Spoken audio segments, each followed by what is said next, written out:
भारतीय film industry का एक ऐसा सितारा जो अपने मशहूर डांस के लिए जाना गया और जिन्हें जंपिंग जैक की उपाधि भी मिली। अभी अभी तो आई हो। साल 60 और 80 का दशक वह दौर था जब इस अभिनेता के साथ काम करने का सपना लगभग हर अभिनेत्री देखती थी। उनका मानना था कि अगर उनके साथ एक फिल्म करने का मौका मिल जाए तो जिंदगी सफल हो जाएगी। प्यार का तोहफा तेरा बना है जीवन मेरा, प्यार का तोहफा। 60 और 80 के दशक में यह ऐसे अभिनेता थे जिन्हें डांस की बेहतरीन समझ थी और उनके डांस को दर्शकों ने बेहद पसंद किया। तू ही छा गया, तू ही छा गया। शादी से पहले इनका नाम एक अभिनेत्री के साथ जुड़ा और शादी के बाद भी 3 अभिनेत्रियों के साथ उनके अफेयर की चर्चा फिल्मी गलियारों में खूब हुई।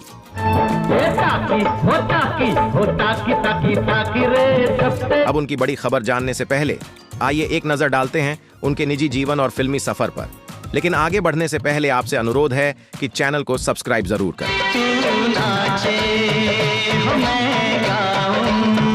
तो आज हम जिस अभिनेता की बात करने जा रहे हैं उनका नाम है जितेंद्र। जितेंद्र का जन्म 7 अप्रैल 1942 को पंजाब के अमृतसर में हुआ था। उनका वास्तविक नाम रवि कपूर है। उनके पिता का नाम अमरनाथ कपूर और माता का नाम कृष्णा कपूर था। जन्म के लगभग 1 महीने बाद ही जितेंद्र के माता पिता पंजाब से मुंबई आकर बस गए। मुंबई आने के बाद उनके पिता अमरनाथ कपूर ने नकली गहनों का कारोबार शुरू किया, जिनका प्रयोग फिल्मों की शूटिंग में किया जाता था। मुंबई में बसने के बाद जितेंद्र ने Saint Sebastian Goan high school से अपनी शुरुआती पढ़ाई पूरी की। इसी स्कूल में उनके सहपाठी सुपरस्टार राजेश खन्ना भी थे और तभी से दोनों अच्छे दोस्त बन गए। स्कूल की पढ़ाई के बाद जितेंद्र ने सिद्धार्थ कॉलेज में दाखिला लिया और वहां से स्नातक की पढ़ाई पूरी की। हालांकि पढ़ाई पूरी करने के बाद भी इसका उन्हें कोई खास लाभ नहीं हुआ, क्योंकि उनके पिता ने उन्हें अपने ही गहनों की दुकान पर काम करने के लिए लगा दिया था। इस प्रकार जितेंद्र ने मन लगाकर नकली गहनों का कारोबार संभालना शुरू कर दिया। उस समय तक उनका फिल्मों से दूर दूर तक कोई संबंध नहीं था।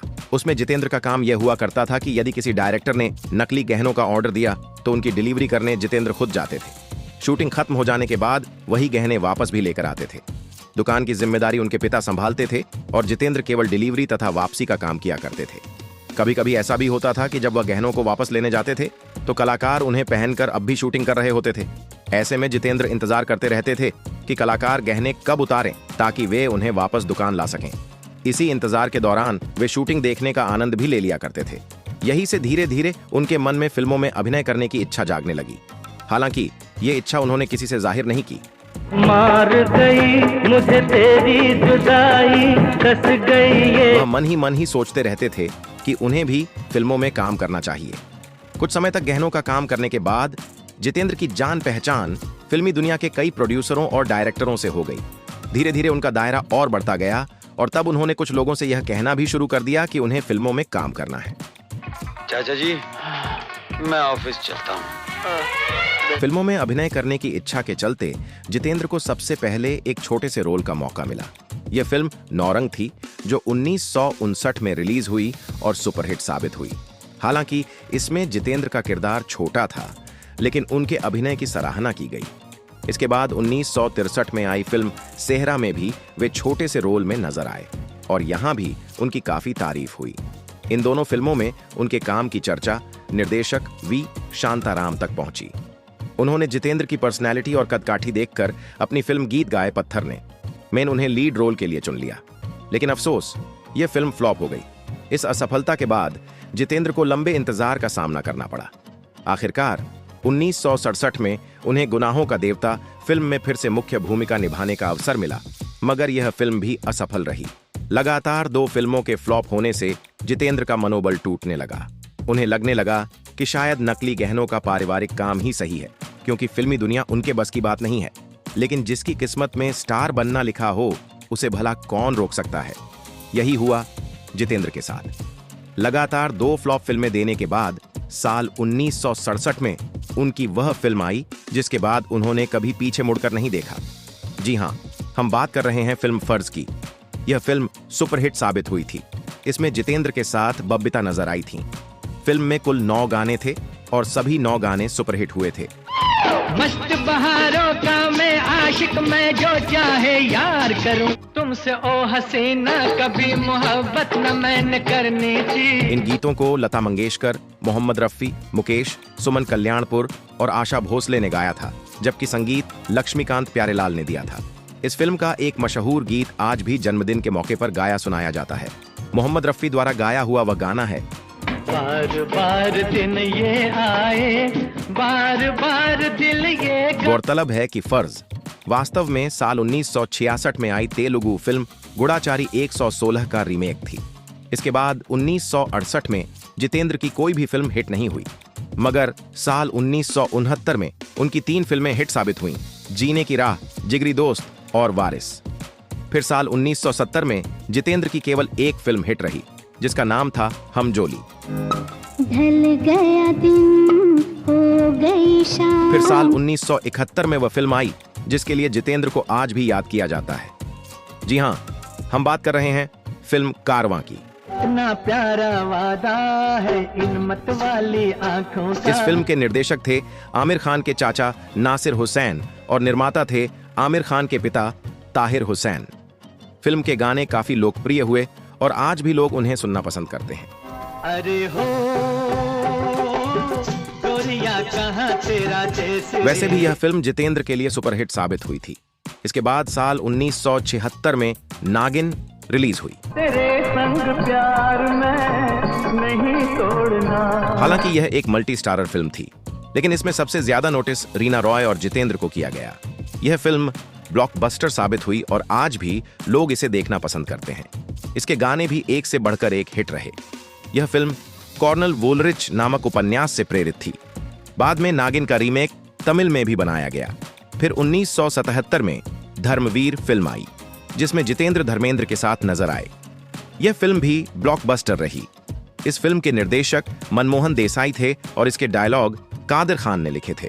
खास बात यह रही कि फिल्म में धर्मेंद्र के बेटे यानी बॉबी देओल ने बाल कलाकार के रूप में भूमिका निभाई थी। की बात मत पूछो जी। साल 1978 में जितेंद्र की लगातार 3 फिल्में हिट रहीं, दिल और दीवार, बदलते रिश्ते और स्वर्ग और नरक। ये तीनों ही फिल्में बॉक्स ऑफिस पर हिट साबित हुईं। इसके बाद 1979 में उनकी एक और ब्लॉकबस्टर फिल्म आई, जानी दुश्मन। यह भी मल्टी स्टारर फिल्म थी। फिर भी इसमें जितेंद्र का योगदान दर्शकों को खासा पसंद आया।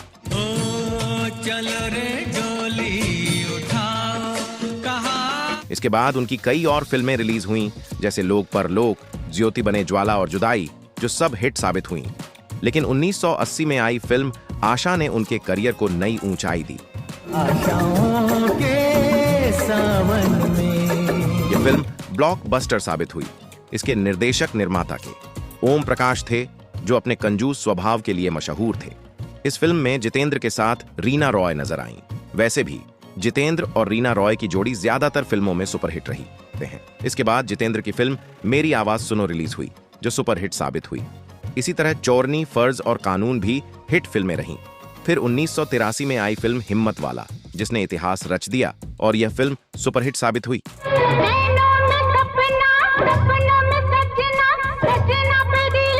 यह फिल्म तेलुगु फिल्म ओरुकी मोनागाडु का रीमेक थी। इस फिल्म में श्रीदेवी ने अपने अभिनय से 4 चांद लगा दिए और इसके गाने भी काफी सुपरहिट हुए।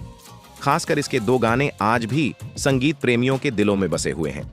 यह फिल्म साल 1983 की सबसे ज्यादा कमाई करने वाली फिल्म बनी। इसके बाद अर्पण,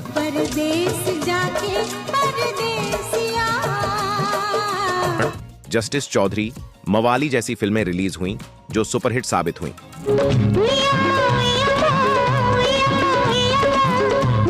फिर साल 1984 में फिल्म तोहफा आई। यह भी तेलुगु फिल्म का रीमेक थी, जिसका नाम तेलुगु में देवथा था। इस फिल्म की कहानी और संवाद कादर खान ने लिखे थे। तोहफा साल 1984 की सबसे ज्यादा कमाई करने वाली फिल्म बनी। इसमें जितेंद्र के साथ जया प्रदा और श्रीदेवी भी मुख्य भूमिकाओं में नजर आईं। तोहफा के बाद जितेंद्र की संजोग, स्वर्ग से सुंदर, घर संसार, ऐसा प्यार कहां जैसी फिल्में रिलीज हुईं, जो सभी हिट रहीं। हालांकि समय के साथ जितेंद्र की उम्र बढ़ने लगी और उन्हें अब नायक की बजाय पिता, पुलिस अधिकारी या थानेदार जैसे रोल मिलने लगे, क्योंकि हीरो के रूप में वे अब फिट नहीं बैठते थे। इसके बाद साल 1987 में उनकी फिल्म खुद गर्ज रिलीज हुई, जिसमें जितेंद्र के साथ शत्रुघ्न सिन्हा, गोविंदा और नीलम कोठारी मुख्य भूमिकाओं में थे। और इस फिल्म के गाने भी काफी लोकप्रिय हुए, खासकर गोविंदा पर फिल्माया गया गाना आपके आ जाने से। दिल बहलता है मेरा आपके। कुल मिलाकर इस फिल्म के सभी गाने हिट रहे। इस फिल्म में जितेंद्र ने गोविंदा के पिता का किरदार निभाया था। इसके बाद उनकी हिट फिल्म थानेदार आई, जिसमें वह संजय दत्त के साथ नजर आए। फिर फिल्म रंग आई, जिसमें मुख्य अभिनेता कमल सदाना थे। इसके बाद उनकी फिल्म आदमी खिलौना है रिलीज हुई, जो काफी पसंद की गई। इस फिल्म में भी गोविंदा नजर आए थे और इसके गाने भी लोगों को बहुत पसंद आए।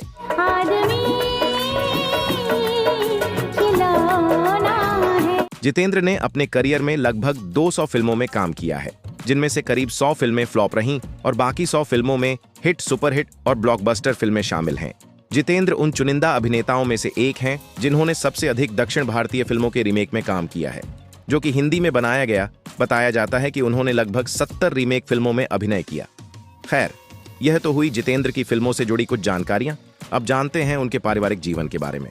जिस तरह उनकी फिल्में हमेशा सुर्खियों में रहीं, उसी तरह शादी से पहले और शादी के बाद भी उनके लव अफेयर्स और कई अभिनेत्रियों के साथ रिश्ते खूब चर्चाओं में रहे। कॉलेज के दिनों में जब जितेंद्र कुछ नहीं थे और उन्हें कोई जानता भी नहीं था, तभी उनका दिल एक लड़की पर आ गया था। उस समय वह लड़की मात्र 14 साल की थी, जिसका नाम शोभा था। आगे चलकर जब जितेंद्र ने उसी से विवाह किया तो वह शोभा कपूर के नाम से जानी गई। कॉलेज के दिनों से ही जितेंद्र का दिल शोभा पर आ गया था और धीरे धीरे उनका प्यार गहराता गया। बाद में यह रिश्ता इतना मजबूत हो गया कि दोनों एक दूसरे के बिना रह नहीं सकते थे। बाद में जहां जितेंद्र फिल्मों में हीरो बनने के लिए संघर्ष कर रहे थे, तो वहीं शोभा कपूर एक एयर होस्टेस बन गई थीं। एयर होस्टेस होने के कारण शोभा अक्सर विदेश में रहती थीं, जिसकी वजह से जितेंद्र और शोभा की मुलाकातें बहुत कम हो पाती थीं। इसी बीच फिल्म फर्ज की सफलता के बाद जितेंद्र एक चर्चित अभिनेता बन गए। कहा जाता है कि इस दौरान रेखा का दिल भी जितेंद्र पर आ गया था। रेखा, जो उस समय तक साउथ की फिल्मों में बाल कलाकार के रूप में काम कर चुकी थीं, जितेंद्र की बहुत बड़ी प्रशंसक बन गई थीं। यहां तक कि कहा जाता है कि वह अपने तकिए के नीचे जितेंद्र की तस्वीर रखकर सोया करती थीं। लेकिन रेखा ने बॉलीवुड में फिल्म सावन भादो से डेब्यू किया, जो साल 1970 में रिलीज हुई थी। देखते ही देखते रेखा को जल्द ही जितेंद्र के साथ फिल्मों में काम करने का मौका मिल गया। साल 1972 में आई फिल्म एक बेचारा में जितेंद्र, रेखा और विनोद खन्ना एक साथ नजर आए। खबरों के मुताबिक इसी फिल्म की शूटिंग के दौरान रेखा और जितेंद्र काफी नजदीक आ गए थे और कई बार उन्हें अलग अलग जगहों पर भी देखा जाने लगा। फिल्म एक बेचारा काफी सफल रही और इस दौरान रेखा जितेंद्र की जोड़ी भी काफी लोकप्रिय हो गई। इसी सफलता के चलते उन्हें अगली फिल्म अनोखी अदा, जो साल 1973 रिलीज हुई थी, उसमें साथ लिया गया। पहली फिल्म की शूटिंग के दौरान उनकी दोस्ती और नजदीकियां बढ़ गई थीं और दूसरी फिल्म के बाद वे और भी करीब हो गए। लेकिन जितेंद्र अपने पहले प्यार शोभा को कभी नहीं भूले। वहीं रेखा चाहती थी कि जितेंद्र अपने पहले प्यार को छोड़कर उनसे शादी करें, लेकिन जितेंद्र ने ऐसा करने से इनकार कर दिया। इसके बाद रेखा जितेंद्र दूर होती चली गई। इसके बाद जितेंद्र शूटिंग सेट पर कई बार उन्हें रेखा को अभद्र ताने देते हुए भी सुना गया। ये बात खुद रेखा की biography the Rekha untold story में कही गई है। अगर दूसरी अभिनेत्री की बात करें तो जितेंद्र का दिल एक समय पर हेमा मालिनी पर भी आया था। दरअसल दूर के अभिनेता संजीव कुमार, जो वास्तविक जीवन में बहुत शांत स्वभाव के थे, का दिल भी हेमा मालिनी पर आ गया था। संजीव कुमार अपनी भावनाओं को सीधे हेमा मालिनी तक नहीं पहुंचा पा रहे थे, इसलिए उन्होंने अपने दोस्त जितेंद्र से मदद मांगी और कहा, हेमा से मेरे लिए बात करो, मैं उसे पसंद करता हूं। लेकिन जितेंद्र ने संजीव कुमार की बात नहीं की और जब हेमा मालिनी से मिले तो उन्होंने खुद अपनी भावनाएं व्यक्त करना शुरू कर दी। जितेंद्र ने हेमा मालिनी को प्रभावित कर लिया। जब हेमा मालिनी के घर वालों को यह बात पता चली तो उन्होंने जितेंद्र से हेमा मालिनी की शादी के लिए तैयार होने को कहा। जितेंद्र और हेमा मालिनी की शादी भी तय होने लगी थी। लेकिन इसी समय धर्मेंद्र और जितेंद्र की पहली गर्लफ्रेंड शोभा की वजह से हालात बदल गए। शोभा ने इस पर जोरदार विरोध किया, जिससे जितेंद्र और हेमा मालिनी की शादी नहीं हो पाई। शोभा जितेंद्र की इन हरकतों से तंग आ गई थीं, जिसके चलते उन्होंने जल्द ही यानी साल 1974 में जितेंद्र से शादी कर ली। जितेंद्र से शादी करने के बाद शोभा अब शोभा कपूर बन गई। उन्हें लगने लगा कि शादी के बाद जितेंद्र सुधर जाएंगे, लेकिन जितेंद्र कहां मानने वाले नहीं थे। इसी बीच श्रीदेवी भी जितेंद्र की बहुत बड़ी फैन थीं और जितेंद्र के कहने पर उन्हें फिल्म हिम्मत वाला में लिया गया। कहा जाता है कि इस फिल्म के दौरान श्रीदेवी और जितेंद्र के बीच काफी नजदीकी बढ़ गई थी और इसके बाद वे एक दूसरे के घर आने जाने लगे। यह देखकर शोभा कपूर को कुछ शक हुआ और उन्होंने इस मामले की सच्चाई जानने की कोशिश की और इस लव स्टोरी पर शोभा ने फुल स्टॉप लगा दिया। जितेंद्र का चौथा अफेयर जया प्रदा के साथ रहा। दरअसल जितेंद्र का मकसद केवल श्रीदेवी को जलाना था कि मैं जया प्रदा से प्यार करता हूं और तुम्हारी मुझे कोई जरूरत नहीं है, लेकिन जया प्रदा इसे सच्चे प्यार के रूप में समझ बैठी। जब उन्हें पता चला कि जितेंद्र केवल श्रीदेवी को जलाने के लिए उनके पास आए थे, तो जया प्रदा ने भी जितेंद्र से दूरी बना ली।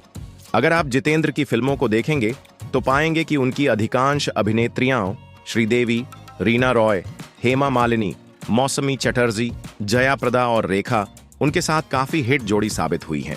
जितेंद्र ने फिल्म निर्माण में भी हाथ आजमाया और 1982 में फिल्म दे दरार यार का निर्माण किया, लेकिन यह फिल्म बुरी तरह फ्लॉप हो गई थी, जिससे जितेंद्र आर्थिक तंगी में आ गए थे। हालांकि 200 से भी अधिक फिल्मों में काम करने के बावजूद उन्हें कभी भी बेस्ट एक्टर का अवार्ड नहीं मिल पाया। फिर भी उन्हें कई अन्य पुरस्कारों से सम्मानित किया गया, जैसे Ujala cine awards, life time achievement award, Filmfare achievement award और जी सिने अवार्ड। इसके अलावा 2014 में उन्हें दादा साहब फाल्के अवार्ड से भी सम्मानित किया गया। उनके बच्चों की बात करें तो उनकी बेटी एकता कपूर बालाजी टेलीफिल्म्स की प्रमुख और कर्ता धर्ता है, जबकि जितेंद्र स्वयं बालाजी टेलीफिल्म्स के अध्यक्ष हैं। उनका बेटा तुषार कपूर फिल्मों में नजर आ चुका है, हालांकि अब उनकी फिल्में बहुत कम रिलीज होती हैं। तो कैसी लगी आपको यह जानकारी? जितेंद्र की आपकी पसंदीदा फिल्म कौन सी है? हमें कमेंट में जरूर बताएं। और इसी तरह बॉलीवुड सितारों की अनसुनी बातें जानने के लिए हमारे चैनल को सब्सक्राइब करना न भूलें।